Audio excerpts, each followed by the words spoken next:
नमस्कार। साहित्य और अध्यात्म के सभी श्रोता बंधुओं को परम पवित्र कार्तिक माह की हार्दिक शुभकामनाएं देता हूं। आप सभी पर भगवान दामोदर अपनी अनुकंपा रखें, आपकी सभी की सभी मनोकामनाएं पूर्ण हों। काफ़ी लंबे अंतराल के बाद एक बार पुनः आप सभी के समक्ष प्रस्तुत हुआ हूं। कोशिश करूंगा कि आपको वीडियो क्रमानुसार मिलती रहे। अगर नहीं मिल पाएगी तो उसके लिए क्षमा प्रार्थी हूं पहले से ही। आज हम जिस विषय पर चर्चा करने जा रहे हैं वह है बैकुंठ चतुर्दशी तथा देव दीपावली, जिसे कार्तिक पूर्णिमा कहते हैं।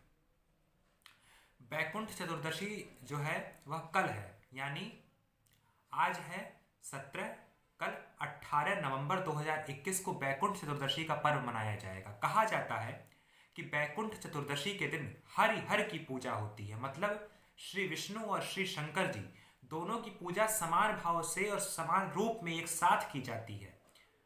क्योंकि कहा जाता है जब चतुर्मास के बाद देवशयनी एकादशी को चतुर्मास लगता है, जब भगवान विष्णु क्षीर सागर में शयन करते हैं, तो चतुर्मास के अंतराल के पश्चात जब देव प्रबोधनी एकादशी को, देवोत्थान एकादशी जो बीती है, उस दिन जब जगते हैं तो माँ तुलसी के साथ उनका विवाह होता है।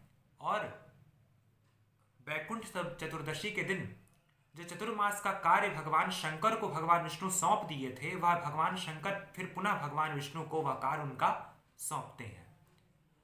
तो इस दिन का काफी महत्व है।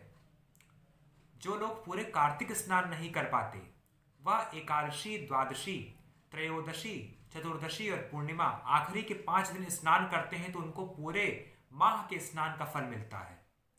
और यह भी संभव ना हो पाए तो आप कार्तिक पूर्णिमा को स्नान कीजिए, चतुर्दशी को स्नान कीजिए, भोर में ब्रह्म मुहूर्त में उठ के गंगा जल में जल मिला के स्नान कीजिए। अगर आपके घर के पास पवित्र नदियां हैं तो वहां जाके स्नान कीजिए, दान कीजिए। यह समय कार्तिक माह दीपदान, दान, जाप, पुण्य कर्म करने का बहुत अच्छा समय होता है। इसमें आप जितना करेंगे उतना कम है। जितना हो सके दीपदान कीजिए। दीपदान करना बहुत अच्छा होता है, काफी जरूरी होता है अपने उद्धार के लिए। कार्तिक माह से श्रेष्ठ माह और कोई नहीं है। भगवान को सर्वोत्तम प्रिय माह यही कार्तिक है। तो जो अंतिम के 2 दिन बचे हैं उसमें तो कुछ हम लोग पुण्य कर्म कर लें, अपने पापों को क्षय करें। तो बैकुंठ चतुर्दशी के दिन आप भगवान शंकर और भगवान विष्णु की एक साथ पूजा कीजिए। और यही एक ऐसा दिन है जिस दिन दोनों की समान भाव से पूजा होती है, और जो उनको चढ़ेगा वही इनको भी चढ़ेगा। मतलब कभी भगवान शंकर को तुलसी पत्र नहीं चढ़ता है, लेकिन इस दिन भगवान शंकर को तुलसी पत्र चढ़ता है, क्योंकि भगवान विष्णु को चढ़ता है और भगवान विष्णु को बेलपत्र चढ़ता है। इसी दिन कहा जाता है कि भगवान शंकर ने भगवान विष्णु को सुदर्शन चक्र भेंट किया था। तो इस दिन दोनों लोगों की समान भाव से पूजा कीजिए, दान कीजिए। और इस दिन व्रत करने वाले मनुष्यों को बैकुंठ धाम की प्राप्ति होती है।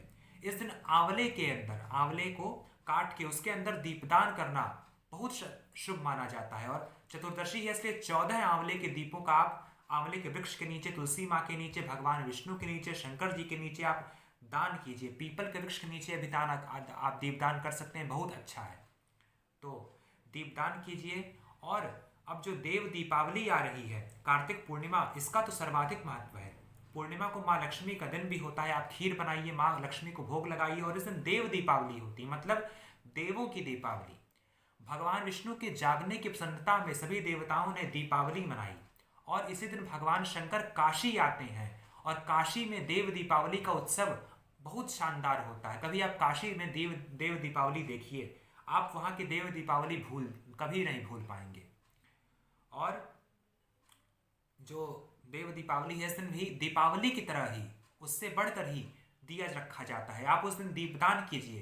कहते हैं राजा बलि ने कहा है कि जो मनुष्य देव दीपावली को दीपदान करता है उसको पूरे कार्तिक माह का फल मिलता है। और धनतेरस, यम चौदस और दीपावली जो पर्व पड़ता है, वह जो हम दीपदान करते हैं उसका फल हमें प्राप्त नहीं होता है। आप ध्यान से सुनिए, राजा बलि कहे हैं जो इन 3 दिनों दीपदान करता है वो तो हम सबका कर्तव्य है, उसका फल उसे नहीं मिलता है। और उसका फल जो मनुष्य देव दीपावली को दीपदान करता है उस दिन उसको उस 3 दिन का फल प्राप्त हो जाता है। तो देव दीपावली को दीपदान कीजिए। सत्यनारायण भगवान की कथा सुनिए, कथा कीजिए, यह बहुत ही अच्छा है। और भगवान चंद्रदेव को अर्घ्य प्रदान कीजिए, भगवान नारायण की उपासना कीजिए। और उस दिन ब्रह्म मुहूर्त में स्नान तो अवश्य ही अवश्य कीजिए। दान कीजिए, जब भजन कीजिए, क्योंकि इस दिन का किया हुआ, इस समय का किया हुआ जब भजन तप दान पुण्य अनंत गुना फलदायी होता है। तो आशा करता हूँ आप सभी को वैकुंठ चतुर्दशी और देव दीपावली का महत्व समझ में आ गया होगा। आप सभी को वैकुंठ चतुर्दशी एवं कार्तिक पूर्णिमा देव दीपावली की हार्दिक शुभकामनाएं। आप सभी की मनोकामनाएं पूर्ण हो। फिर मिलेंगे एक अन्य वीडियो में, तब तक के लिए धन्यवाद, नमस्कार, हरे कृष्ण।